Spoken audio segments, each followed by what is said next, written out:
My name is Jonathan Wells, and I am a genius. No, really, I am. My IQ is around 160, which qualifies me as one. I was the smartest kid in my grade school, and by the 10th grade, I was already taking college courses. I graduated from college at 19 and immediately started working on my master's in computer science. After completing my degree, I was recruited by a company that keeps everything running, literally. Let me explain. When you wake up in the morning and turn on your bathroom light, that's me.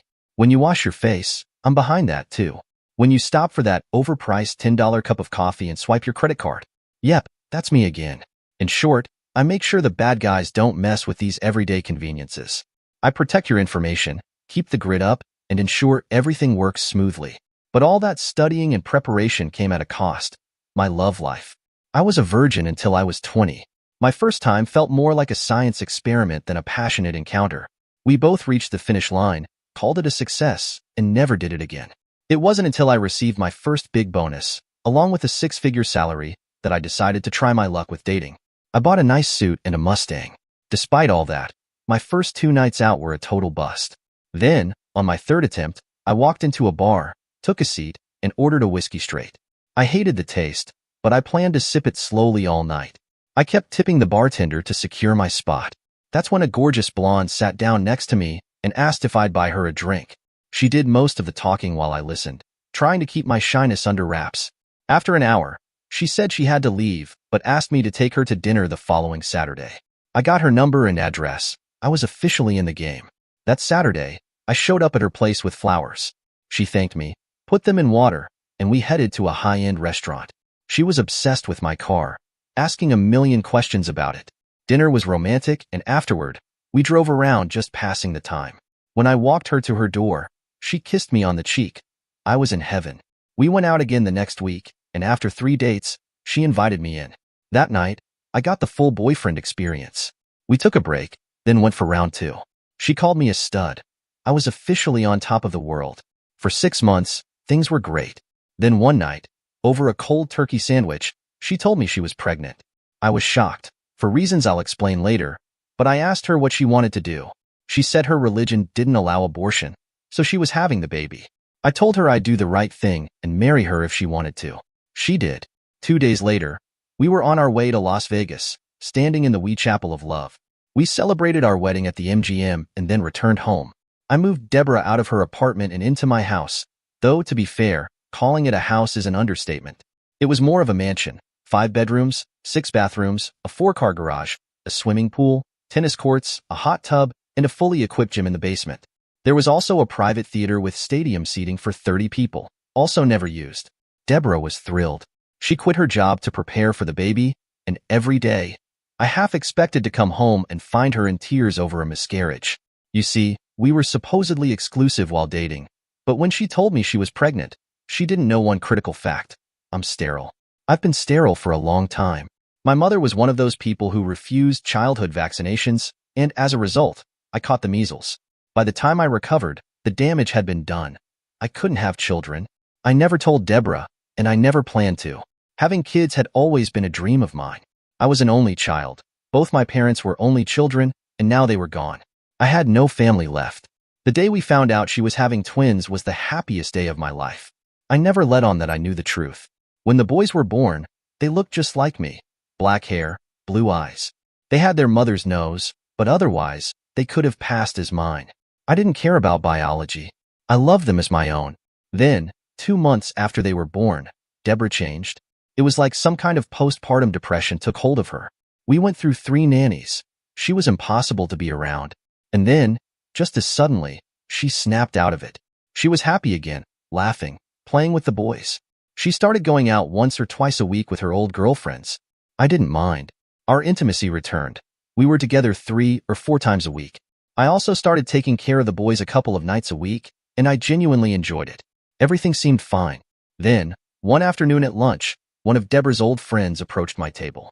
She made some small talk, asked about the twins and Deborah, and as she was leaving, she casually said, "Tell Deborah to call me sometime. I haven't seen that girl in ages." That one comment set everything in motion. Deborah had just been out for drinks with that very same friend the night before. At least, that's what she told me. That's when the surveillance began. I installed a GPS tracker on her car, another on her phone, and cameras throughout the house, just in case she decided to bring her lover home. That never happened, but the trackers told me exactly where she went and who she met. The next time she went out for drinks with the girls, I followed her. The GPS led me to a motel on the edge of town. My twin boys were in their baby seats as I parked outside room 104 and waited. Deborah's car was there, parked next to another, one of the only other vehicles in the lot with our state's license plates. I took pictures of the car and license plates before heading home. By the time Deborah returned, the boys had already been bathed and put to bed. She went straight into the shower, then climbed into bed beside me, kissing my cheek and mumbling that she was exhausted. Yeah, I bet. The next morning, Mrs. Henry Carter received an envelope with photos of her husband's car parked outside the Super 9 motel. Along with the pictures was a note identifying the car parked beside his. It belonged to Deborah Wells. To say all hell broke loose would be an understatement. Mrs. Carter showed up at our house and slapped Deborah across the face. I had rushed home, pretending that I, too, had received the same incriminating photos via email. I walked in just in time to witness the slap. I confronted Deborah. She didn't even try to lie. Through tears, she admitted everything, swearing it was just a meaningless fling triggered by her postpartum depression. She sobbed. I cried too. In the end, I forgave her. I told myself I had to understand. But I also made one thing very clear. This was her one and only chance. If it happened again, I'd divorce her and take the kids. She promised. She swore it would never happen again. For nearly a year, things returned to normal. But I never removed the GPS trackers. I never disabled the cameras. Now let's check the story from Deborah's perspective. How did both my husband and Henry's wife find out about us? Jonathan was home with his kids, except they weren't really his. I had tried for months to get pregnant by him, but it never happened. So, I took matters into my own hands. One night, I found a black-haired, blue-eyed guy at a bar. I hooked up with him until he was completely spent. I don't even remember his name, but it worked. Now, Jonathan is so attached to those boys that he's threatening to throw me out and take them if I ever cheat again. Sometimes, he's so naive it's almost cute. This is a no-fault state. I could sleep with the entire high school football team, and it wouldn't matter. I'd still get the kids, the house, child support, and a nice fat alimony check. Especially since I don't work, and Jonathan makes great money fixing computers, or whatever it is he actually does. I never really understood his job, and honestly, I never cared enough to ask. About 6 months after that woman slapped me and divorced her big husband, I ran into an old friend, Malik Henderson. Malik was my first. You know what I mean. Back then, I was a junior, and he was a senior on the basketball team. It ended when my dad got transferred out of state. I moved on. So did Malik. I never heard from him again, though a couple of old friends told me he got into trouble with the law before leaving town. And yet, here he was, standing right in front of me, big as life. The moment he saw me, his face lit up with recognition. Malik? I asked. Deborah, he replied, offering his hand. Instead of shaking it, I stepped forward and kissed him, right there in the bread aisle of Winn-Dixie. We talked for a while, exchanged numbers. I told him I was married, but I wanted us to pick up where we left off. He understood. I told him I'd call when I could arrange a time. Malik wasn't married, wasn't seeing anyone. He was renting a house in a nice neighborhood. I knew the subdivision. Way better than a hotel. He mentioned he was a warehouse manager and only worked weekends, so he had Wednesdays and Thursdays off. I thought that was odd, but didn't question it. The only thing that stuck out to me, his work shirt. Where his name should have been, it said Daniel. I figured I'd ask about that later. Now let's check the story from Jonathan's perspective. When I got home that evening, the comforting aroma of a slow-cooked pot roast filled the kitchen. Deborah was unusually affectionate, which instantly raised my suspicions. I checked the GPS trackers on both her phone and car. Nothing seemed out of the ordinary. Since her last affair, she had behaved normally, and our intimacy hadn't suffered. We made love 3 or 4 times a week, exploring everything together. But something felt off. Her sudden enthusiasm was unsettling, so I decided to start monitoring her more closely than my usual weekly check. That night, after dinner, I borrowed her phone under the pretense of needing to check something and installed a new app. Now, anytime she received or made a call, I'd get an alert. I could even listen in on live conversations or turn her phone into a discreet listening device within a 15-foot range. Technology is truly incredible. Now let's check the story from Deborah's perspective. I waited until Tuesday to call Malik. Let me be clear, I love Jonathan in my own way. But love and ambition are 2 different things. Growing up in a blue-collar household, we were always scraping by. I promised myself I'd have a better life. The night I saw Jonathan pull up in that Maserati, casually flashing his Rolex at the bar, I knew I had to have him. That quiet, Introverted man was putty in my hands. Within 6 months, I was pregnant and married. His excitement about the kids cemented my future. His wealth and stability were mine forever. But I refused to be trapped. I deserve my fun, and Jonathan will never find out. On Wednesday, I pulled into Malik's garage, slipping into his house unseen. No one would know I was here. There would be no compromising photos this time. How do I even describe that time with Malik? It was exhilarating. The thrill of outsmarting my genius husband only heightened the experience. I even murmured to Malik that he was better than Jonathan, not that I truly meant it. It was all heat of the moment passion. I hadn't thought about Malik in years, but now, here we were. Afterward, I cleaned up in the bathroom. Malik wanted me to stay, but I couldn't risk it. I reassured him I'd be back tomorrow. The church we attended had a Mother's Day off program. I could drop the kids off at 9 a.m. and pick them up at 3 p.m. That meant more time with Malik. He agreed without hesitation, and just like that, we had a standing date. I drove home feeling smug, back in control. A tiny pang of guilt crept in, so that night in bed, I let Jonathan do his thing without complaint. Now let's check the story from Jonathan's perspective. She thinks she got away with it today. I might have missed the first part, but I was listening when she told her lover how much she missed him, how he was the best. So much for thinking we'd moved past all that. The house was rented under the name Daniel Harrington. A quick background check revealed he was a big man, drove a car registered in his name, and worked as a forklift operator at a warehouse in the industrial district. But why did Deborah keep calling him Malik? I needed more time to gather information and figure out a way to remove him from our lives, just like I had with Carter. Now let's check the story from Malik's perspective. You want my story? All right, here it is. In high school, I played basketball. I was good, but not good enough. My senior year, I met Deborah, and we started dating. One night, in the back seat of my grandmother's Buick, I took her virginity. It was good, really good. We dated for about 6 months before she moved away. I never heard from her again. After graduating, I had no real opportunities. No scholarships, no job prospects. A poor kid with mediocre grades wasn't going anywhere. With nothing else left, I turned to the only option I had. I started selling drugs on the corner. I was making good money, but my grandmother disapproved and urged me to stop. Still, I couldn't find another way to survive. I climbed the ranks in the organization, becoming a favorite of one of the Mexican bosses. Eventually, I was managing guys on the street. One night, my boss and I caught one of our guys skimming off the top. To set an example, I took him into an alley and ended him. At first, I planned to toss the gun into the river, but then I had an idea. My boss loved shooting practice, so I took him to the range. As we wrapped up, I joked that my gun wasn't shooting straight. He took it, fired off 8 rounds, and handed it back, smirking. "It's not the gun, it's the shooter," he said.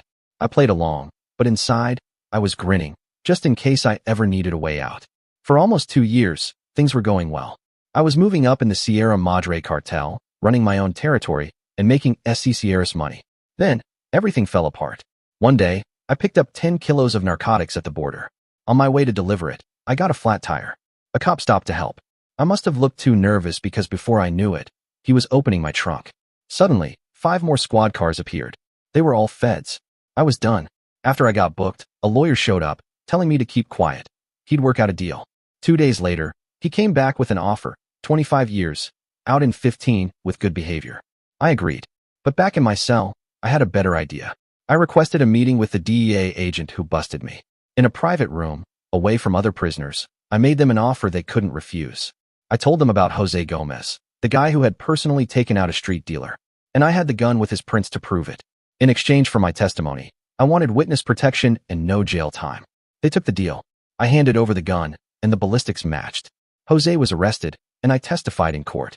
He got 99 years in a federal supermax, no parole, 1 30-minute visit a month, and no phone calls.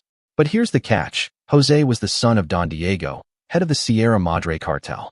Don Diego didn't take kindly to my betrayal. He put out a $500,000 bounty on my head. And when the cartel wants you dead, they don't just kill you. They take your head as proof. The marshals relocated me to a new city with a new identity and $100,000 in my pocket.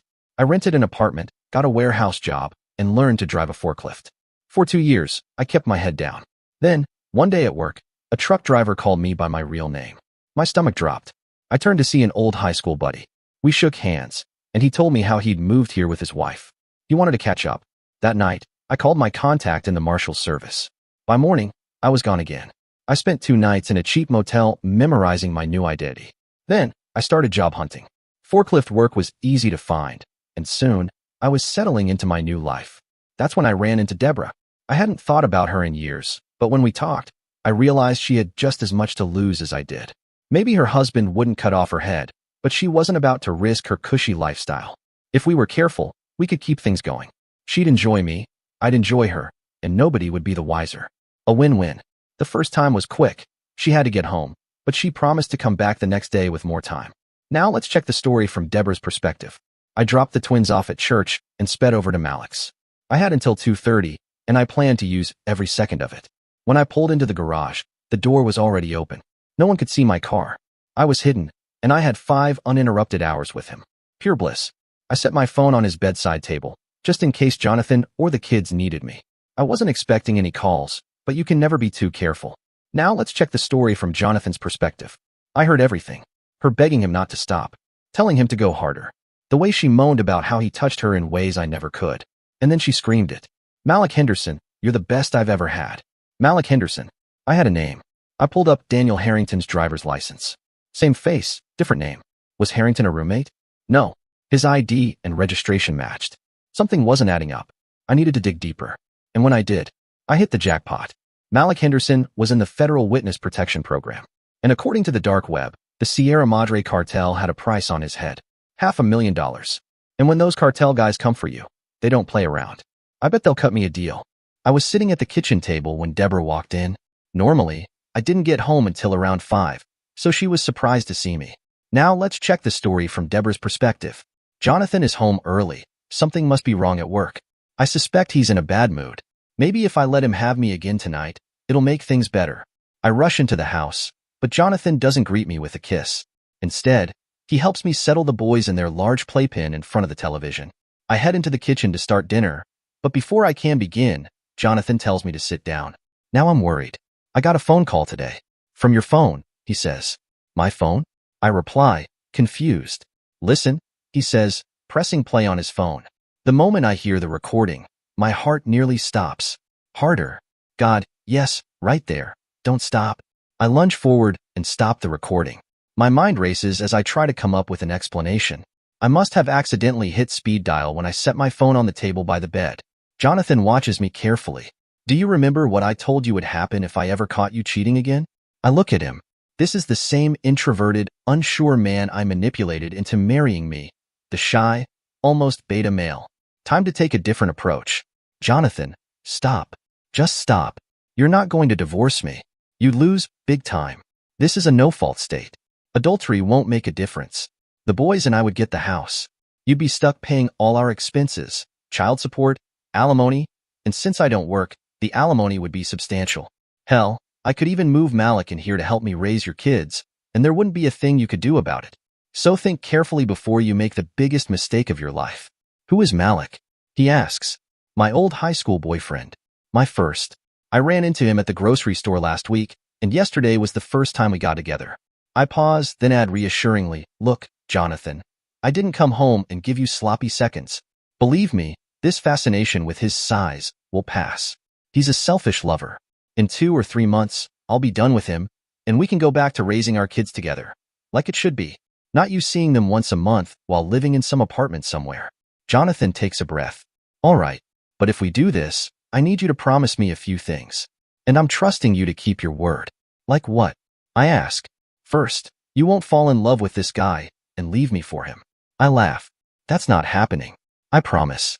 Malik works in a warehouse. I'm not running off with some working class stiff. Second, never bring Malik to our house. I promise. This home is for us and the kids. No one else. Third, I don't want him knowing that I know about him. That's just between us. I want it to be our secret. Something for me to hold on to while you're with him. I nod. That's easy, baby. He'll always think it's just between the two of us. I smile. I get why you want that. It's something we share. Fourth, no calling Malik from the house phone. If you need to talk to him, go outside and use your cell. Not a problem. I've only called him a couple of times, and he's never called me. It's just been to confirm when he's free. So that won't be in his Deborah. All right, Jonathan says. When are you seeing him again? Like I said, this is only going to be a Wednesday and Thursday thing. No nights, no dates, no clubs, just intimacy. Nothing more. I do love Jonathan in a way. He's brilliant, but also a fool in so many ways. All he needs to forgive my affair is the promise that he still gets to sleep with me. I bet in 6 months, I can even get him to watch. Jonathan is the perfect, he just doesn't know it yet. Now let's check the story from Jonathan's perspective. I told her I had to work over the weekend. That was a lie. I spent the time covering my tracks, scrubbing my searches on the dark web for Malik Henderson and Daniel Harrington. I also made an appointment with an attorney in another city. What attorney, you ask? Miguel Rojas's lawyer, the one handling his appeal. I told him I had information on a key witness he might need. I also had a video he'd be very interested in, but it would cost him. How much? He asked. $500,000. He got the message. Sunday night, I faked exhaustion, too tired to be intimate. Deborah accused me of sulking. I ignored her. Early Tuesday morning, I left before she woke up. I had a 2-hour flight to the city where Miguel Rojas's lawyer was based. I'd taken the day off, telling Deborah I was hosting an important meeting. His office was impressive. The name on the door read, Patrick Vaughn, Esquire, attorney at law. An egotistical man, no doubt. I walked in and was shown straight into his office. Mr. Wells, how can I help you? Mr. Vaughn, it's actually I who can help you, I replied, taking a seat. I'll get straight to the point. I have information that could assist in the appeal for the Miguel Rojas case. I slid a thumb drive across his desk. He examined it briefly before plugging it into his computer. After about 10 minutes of reviewing the contents, he looked up. Where did you get this? He asked, his expression unreadable. That particular gun range stores all its video footage in the cloud, I explained. It seems you're interested in doing business. Yes, I am, he admitted. And what about the other matter? You know where a certain witness can be found? I do, I confirmed, but I have some conditions. He held up a hand. Hold that thought. Would you mind waiting in the lobby for a few minutes? I need to confer with an associate. I nodded and stepped out, taking a seat in the lobby. 15 minutes later, his office door opened, and a stunning Mexican woman walked out. She hadn't been in the office before, meaning she must have entered through another door. Hello, Mr. Wells, she said smoothly. I'm Isabel. Why don't I take you to lunch? I stammered out an awkward, oh okay, louder than I intended. Vaughn leaned back in his chair, smirking. Good. There will be no need for you to contact this office again. Isabel will take care of everything from here. Thank you, Mr. Wells, and I'm sorry this office couldn't be of more help to you. Isabel took my arm, guiding me toward the elevators. Don't worry, she whispered. As Miguel's attorney, he prefers to keep his knowledge of certain matters to a minimum. Lawyers, I can't stand them either. We exited into the parking garage, where a man stood beside a black Lincoln Town car with tinted windows. The kind of car that practically needed a bumper sticker reading Mafia staff vehicle, touch and I break your face. The chauffeur opened the door, and Isabel slid in, patting the seat beside her. Are you coming? She asked, a teasing glint in her dark eyes. In for a penny, in for a pound, I thought, climbing in next to her. I couldn't look away from her.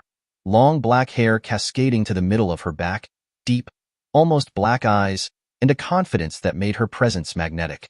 She turned to face me. Lou, take us to Mama Torres, she instructed. Then, looking at me, she added, I hope you like Mexican food. Of course, I stammered, still at a loss for words. My old shyness, my struggle to talk to beautiful women, had returned with a vengeance. She was breathtaking, like a princess. Sensing my awkwardness, Isabel reached out and took my hand. Wait until we get to the restaurant, she said gently. We'll have more privacy there. I nodded, watching as the city passed by outside. The silence stretched, but I couldn't take my eyes off her legs, elegantly crossed, or the way her blouse revealed just enough to leave me wondering. When we arrived, it was clear this wasn't her first visit.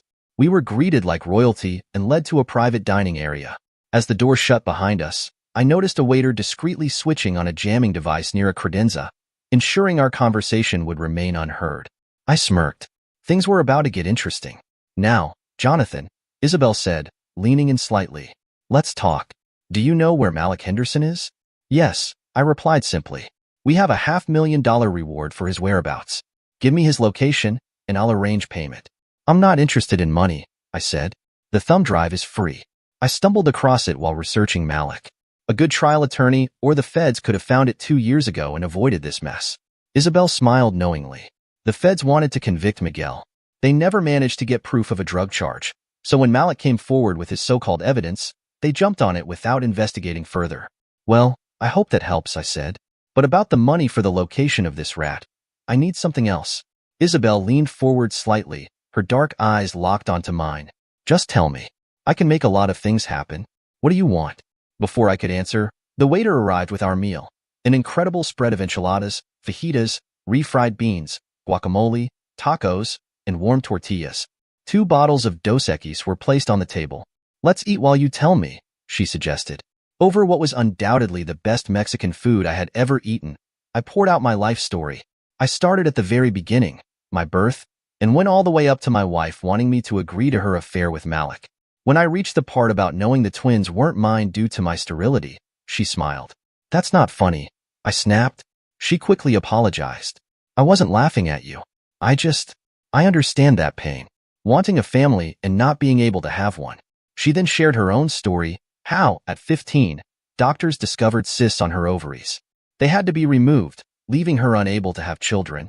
When I told her about my wife's 2 affairs, she muttered, "Pa."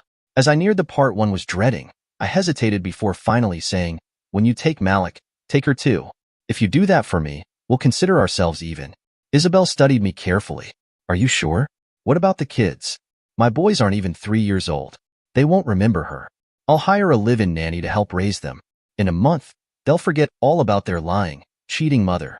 When's the next time they'll be together? She asked. Tomorrow morning, I replied. Then kiss your wife goodbye forever, she said. So soon? I asked, surprised. Don't you need time to plan? She shook her head. Last time, we waited for the weekend, and he got away. We're not making that mistake again. Give me his address. I finished my second beer, and Isabel walked me to the curb. She signaled for a waiting taxi. As it pulled up, I opened the door to get in, but she stopped me. When I turned to her, she leaned in, her dark eyes locked onto mine, and pressed a soft kiss to my cheek. Thank you, she whispered. As my taxi pulled away, I saw her slide into the back of her car, Lou closing the door behind her. I doubted I'd ever see her again. It was Wednesday afternoon, and I was in the bunker, that private workspace where I handled everything I told you about before. 2 floors above me, my secretary buzzed in. Mr. Wells, you have visitors waiting in the lobby. I took the elevator up, entered my office through the side door, and buzzed her back. Show them in. 2 men stepped inside. Mr. Wells, I'm Detective Preston. This is my partner, Joe Friday. We shook hands, and I invited them to sit. I'll get right to the point, Preston said. Do you know where your wife is? I frowned. This morning, after the nanny arrived, she told me she was going shopping at the mall, then to the grocery store, and then home. Why? Preston pulled out a photo and placed it in front of me. My stomach dropped. Oh my God. Yes. What happened? We're not entirely sure, Preston admitted. We got a report of shots fired at the residence of a Daniel Harrington. When officers arrived, they found your wife dead. I swallowed hard. Daniel Harrington? No, I don't know him. Preston studied me for a moment. Please, take a minute. I barely heard him. My mind raced. My twins. I choked out the words. My boys. Preston softened. I know this is hard, but we need answers. Where were you this morning at 10 a.m.? Here, I said, my voice steadier than I felt. I got in at 8 a.m. haven't left all day. My secretary can confirm that. So can FBI Special Agent Pilgrim. He was in my office from 9 a.m. until 10:30. Call him. He'll clear me immediately. Then you can focus on finding the real killer. Friday got up and left the room, likely to verify my story. A few minutes later, he returned and whispered something to Preston. Preston nodded. Okay, your story checks out. Then he asked, do you know a Malik Henderson? I stiffened slightly. Not personally. He was my wife's first boyfriend in high school. She told me about him. Preston and Friday exchanged a glance. Well, Friday said, according to our records, Malik Henderson and Daniel Harrington are the same person. I blinked. How is that possible? Witness protection, Preston answered grimly. Look, we're working with 2 theories. First, someone from the Sierra Madre cartel found out about him, and he blamed your wife, so he shot her. Second, maybe he wanted her to run off with him, and when she refused, he killed her anyway. We know he shot her, Friday added. We found the weapon, a .45 automatic, with his fingerprints all over it. I exhaled slowly. But why was she with him in the first place? Friday hesitated before finally saying, we found evidence they were lovers. I let the words sink in. I'm sorry, Preston said, his voice calm but firm. It is what it is. I swallowed the bile rising in my throat. I had no idea. I shook my head, running a hand over my face. This just keeps getting worse. How long has this been going on? I asked. No way to know for sure, Preston admitted. But we don't think long. He's only been in town for a couple of months.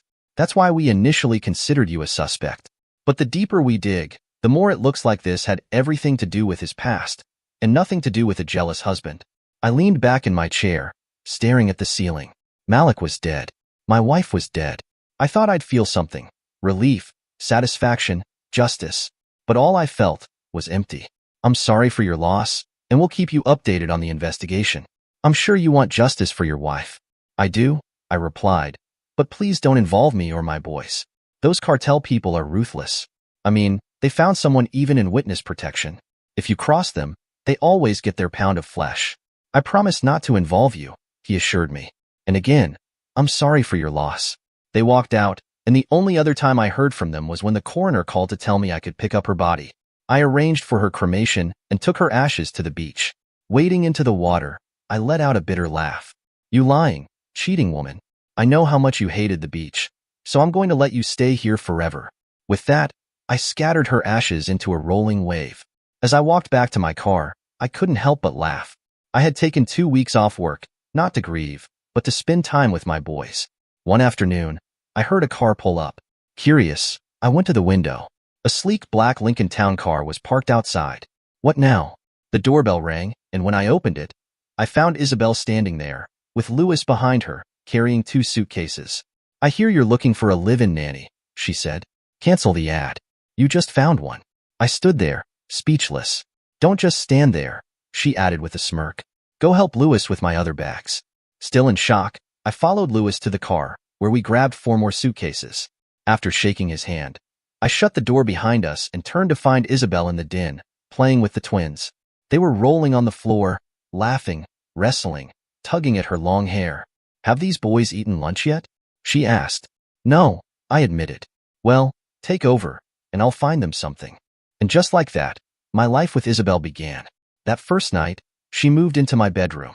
The next morning, she packed up everything that had belonged to Deborah, clothes, pictures, makeup, and had Goodwill come pick it all up while the boys were napping. Later, as we sat at the table, I struggled to find the right words.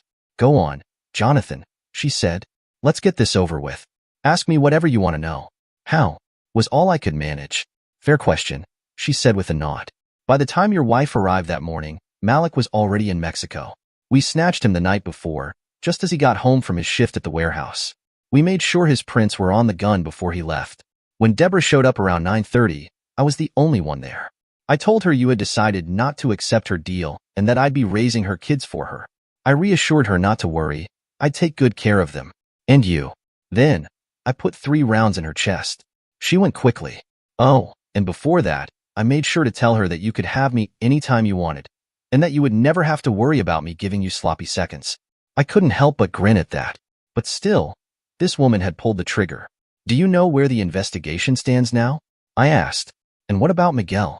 The police are looking for Malik as the murderer, she replied. The feds are trying to distance themselves from him. First, because he's now wanted for your wife's murder, and second, because the judge ruled that the video of him and Miguel at the shooting range is authentic. It clearly shows Malik setting his pistol down, then Miguel inserting a magazine and firing off 10 rounds, commenting on how nice of a gun Malik just bought. Afterward, Miguel packs up his own weapon while Malik places his pistol in a plastic bag. That's the gun Malik later used to kill that corner boy. He made sure Miguel's fingerprints were on it. It was his get-out-of-jail-free card. Now they're after him for that murder, too. As for Miguel, he's home with our father. Our father? I echoed, surprised. Yes, Miguel is my brother. And Malik? I wasn't there for that part, she admitted. But from what I hear, he's buried somewhere in the desert south of El Paso. I hesitated before asking my last question. I need to know one more thing. It's personal, but important. Go ahead, she said. I won't lie to you. The problem with Deborah was the size, of my. If that's going to be a problem, let's end this now, I said bluntly. Deborah broke my heart, and I ended up hating her. She chuckled. You gringos have a saying I like. It's not the size of the magician's wand, but the magic in it. Believe me, Jonathan, you have more than enough magic for me. 3 months later, we were married. Isabel insisted on honeymooning in Cancun, so I let her handle all the arrangements. Turned out, her father owned one of the resorts there. That was also when I noticed something. She never asked me for money. Not for groceries, bills, or even the pool service. Our plane tickets? They just appeared. When I suggested taking the twins, she refused. Not on the honeymoon, she said. Instead, she arranged for a nanny, a kind, older Mexican lady. Later, I found out she had been Isabel's own nanny as a child and still cared for her. Her husband, Theo, was Isabel's bodyguard. When we returned home, they moved in with us. My boys call Isabel Mommy and believe she's their birth mother. Our kids are bilingual, and we never told them the truth about their real mother. Life goes on. Dear listeners, please share your thoughts in the comments section below and don't forget to like, share, and subscribe.